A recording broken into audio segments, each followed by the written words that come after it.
Yeah, I think he's misunderstood. And I think you tend to understand the Father based on how you related to your father, and then based on the people who become like spiritual fathers to you. So my father abandoned me when I was 12. He committed suicide. So that's had a lot to do with me, the way I feel about God. I have 10 guys or 11 guys that come here and meet every Monday night in a men's home group. Out of those 10 guys or 11 guys, counting me, one of us had a great home life. One of us had pretty good, and the rest of us was bad to traumatized. And that affects the way we feel about God. So your home life is real important. And then if you're in the kind of spiritual community you're in is real important. And the community I was in, and I'm not saying this to be critical of my community, I'm really grateful for my seminary family and all that. I just know there were doors open to me that were closed to other students. I excelled in all things Greek and Hebrew, and that got me an entry that other people didn't get. And it taught me, again, that my worth is based on my ability to perform. And you can't help but think God feels that way about you, so that when you're not performing well, he's got to be irritated with you, and you got to clean up your life in order to come to him. And I didn't begin to change, those feelings didn't begin to change in me until I began to rub shoulders with some people who were saying, no, he's not mad at you for this. And I would say, you mean my performance is not important? They go, no, it's really important, but it's just not the most important thing. Well, what is the most important thing? Well, your enjoyment of him. And when I started thinking of God more in terms of a friendship paradigm instead of Lord and Master, that started changing for me. And then I began to feel all these creative ways, or different ways that I could feel his love, even in the midst of sin and performance. And now I'll tell you one story. This, you can edit all this out, right? Yeah, okay. All right. Let me tell you two great stories. I started making a lot of money in the 90s, late 90s, in stocks. And I got really enamored with stocks. And in some days, I'm making more money in stocks. I'm making more than my annual salary previous to that, okay? So I got this cutoff date that I'm gonna, not a cutoff date, but I got a number, which I'm cashing out. Like Wall Street says, you know, what's your number? Okay, I have my number. And I pretty much had figured out the date. It was gonna be the middle of 2000. Okay, for about 4 or 5 years, I was heavily invested in tech stocks, and I was learning a lot about them. And I was probably paying more attention to the market and literature than I was paying to the Bible. All right? And I'm still reading the Bible, I'm still writing, and I'm still traveling and speaking, and part of that time pastoring a church and thinking about starting another church. So I haven't left God, but I'm definitely ignoring him a little bit. Okay, and I'm not into morality. But I'm definitely. It's like I've always felt smart, but now I'm feeling rich and smart, which is the beginning of feeling independent. And independence is not one of the characteristics that Jesus is looking for in his followers. You know, I still believe what he said. Apart from me, you can do nothing. But I believe that in a different way when I was poor. All right, so I'm living in Montana, house of my dreams on top of a mountain, and I got more money than I've ever had before. The only thing I owe is a mortgage, which I could pay off in a heartbeat now, but why pay off an 8% mortgage when you're making 50, 60% on your money? This is March 2000. I'm driving downhill from my house. You have to have a 4-wheel drive to get to it in the winter. It's a long drive. I'm driving down the hill, and I hear a voice say, sell everything. I was thinking about my stocks. And I hear a voice say, sell everything. I know that's God speaking to me. And it makes no sense. Why would you sell everything when everything is going up? So I decided to ignore the voice. I missed the symbolism too. I was driving downhill when the voice spoke. That was March 2000. April 2000 hits, and AOL buys Time Warner, and the bottom starts falling out of the tech stocks. All my friends say that I'm doing this with, my two main market guys. They all go, don't worry about this. This is just a correction.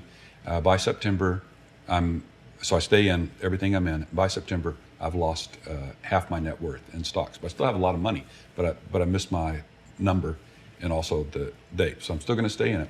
The other thing that happens is my son, who's been in drugs since he's 13, he's 22. By the middle of the summer of 2000, he's in the Silicon Valley and he's sleeping in a garage with a dog.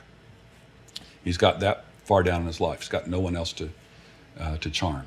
And so I hear the voice say, bring him home, treat him like the prodigal son returned home, only he hasn't returned home. I go to that, I was so glad when I heard that voice because I'd stopped funding him because I'd just been enabling him.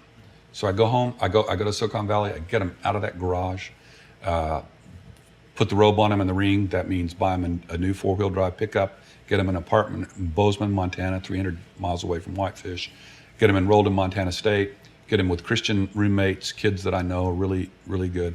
Give him 40 days of the greatest hunting experience you could possibly have in Montana, and we have a blast. We're talking, we're communicating, and he's not using anymore. On the night of December 26, he leaves the house. I had a great Christmas, leaves the house with his girlfriend, and somewhere about 5 o'clock in the morning, he had mixed so many things in his body that night, 5 or 6 things you can't mix, that he goes into a psychotic break, and he shoots himself in our home with my .44 Magnum that we kept downstairs in a kitchen drawer to shoo bears away from the house when the bears would come up. I find him at 8:30 that morning. My wife, my oldest son, Stephen, and my daughter, Elise, who was the baby in the family, we're all home. We all had a great Christmas. And now I find him in his room. And we gather around him. We pray for him to come back to life till the police come. The police come and then ask us to leave the room. And then we come back to Fort Worth to collapse. And we're in utter disorientation. Everything is unraveled.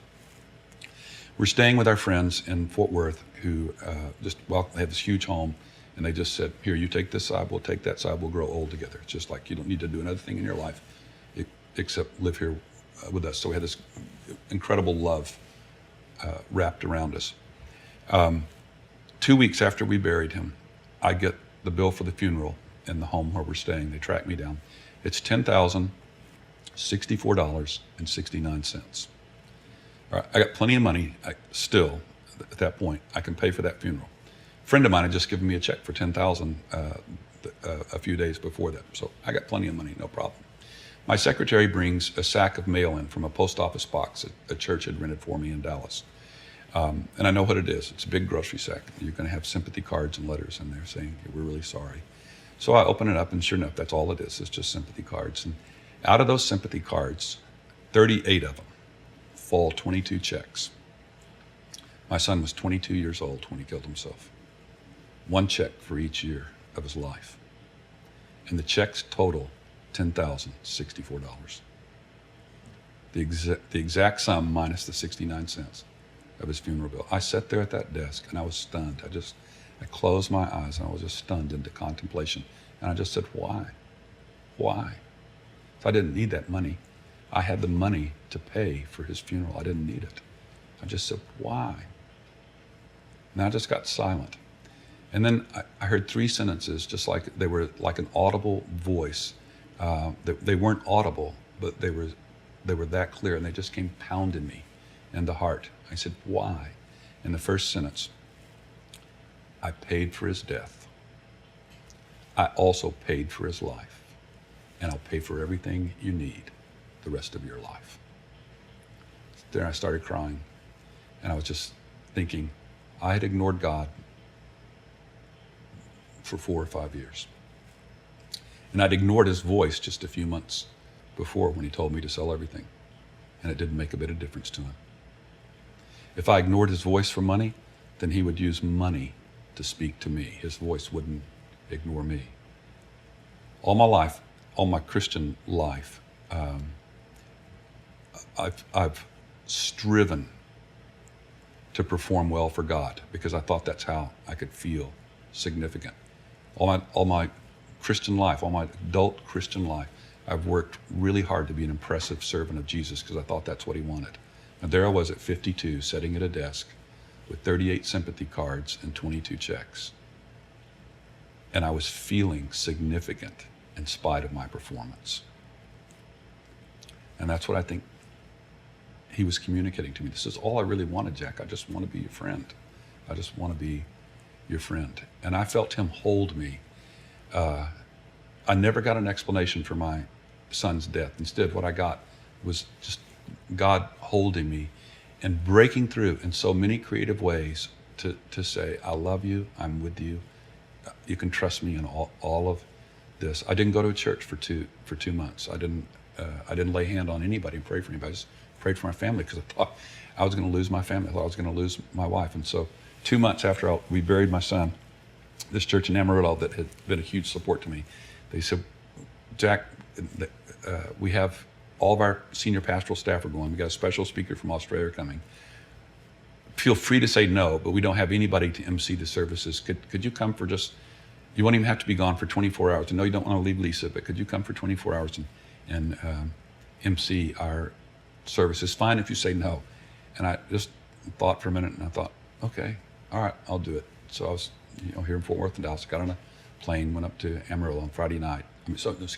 Saturday night. They had 2 services on Saturday night, 2 on Sunday morning. They got 6,000 or 7,000 people coming. So I emceed the service 5 o'clock Saturday evening. Afterwards, I'm standing down in front to pray for people. And I look over to my right, and I'm not sure what I'm looking at. It's a person, but I can't tell if it's a man or woman, a boy or a girl. It's a person with no face. And I'm looking really hard, and there's no eyes, there's no nose, there's no lips on this person. Where there should have been a mouth, there's this misshapen hole. And where there should have been a nose, it's like a curve of flesh that's flattened against a concave surface that's just been shoved in. And maybe there were some eyes there, but just slits, and they're sealed shut. And there's this tube coming out of the throat, a permanent tracheotomy. And this pretty blonde woman is leading him, holding his hand and leading him through the crowd. And I'm watching. And then she comes leading him up to me. And she says, hi, my name's Michelle. This is my son, Aaron. I think it was 5 years ago, my husband and I went through a divorce, and Aaron was so distraught that he put a shotgun under his chin and he pulled the trigger. It blew his face away. It just didn't take his life. And she said, he's had multiple surgeries. Would you pray for him? He doesn't really believe in God yet. And so I looked at him and I said, Aaron, is it okay if I pray for you? He takes his finger and he puts it over the tube to keep the air from escaping before it goes up through his vocal cords. And he says, yes. So I put my hand over his heart and I said, Aaron, my son shot himself this Christmas, but he didn't make it. And then Michelle starts sobbing. And she says, I didn't know. I'm so sorry. I didn't know you're the one. I didn't know. I didn't know you're the one whose son who, and then she just breaks down. She's weeping. I go, Michelle, it's okay. I'm so glad you're here. God sent you here. He sent Aaron here. We're supposed to meet today. And I knew exactly what to say to him. I knew exactly what to pray for him. So I had my hand over his heart. And I began to pray for him and tell him that God's purposes for his life were not finished yet, that he still had a purpose, a reason for him being on earth. That's why he was standing here today. And then went on to pray some other things over him. And it was divine authority. I was on automatic pilot. I mean, I didn't even have to think what I was going to say. And then I prayed for Michelle. And then they walked away. And I remember looking up, smiling. And I went, man, you were really something. Only you would have thought up something like this. Only you could be writing a story like this. And I knew what he was saying to me. He like 700 years before Isaiah, before the Messiah ever came, Isaiah said, we would be healed by his wounds. My wounds were still raw and bleeding, but God says, even like you are now, I'm going to use you. We're friends. I'm going to use you, and I'll do this the rest of your life. And see, that's what I mean about friendship, you know. It wasn't so much about me, okay, I'm going to go to church and do something for you. But in the midst of that, I could feel his affection. I could feel his pleasure in me, even when I was praying for that young boy. And I knew I still had miles and miles to go before I would ever wake up and feel normal again. I woke up every morning and grew to hate the amnesia of sleep, just thinking, for a few seconds, everything was fine. And then I remembered, I'm in a nightmare and there's no end in sight. I was still in that state, but even in the midst of that state, I could feel the affection of God and somehow knew, at least for me, maybe not for my wife, but at least for me, this was going to be better than our right. I was going to get to a deeper place in God through this. That's what I think we're missing in the church is really feeling his affection and being able to return it, being able to enjoy a person. And out of that comes our ministry. It's like we're trying to use our ministry to get to him.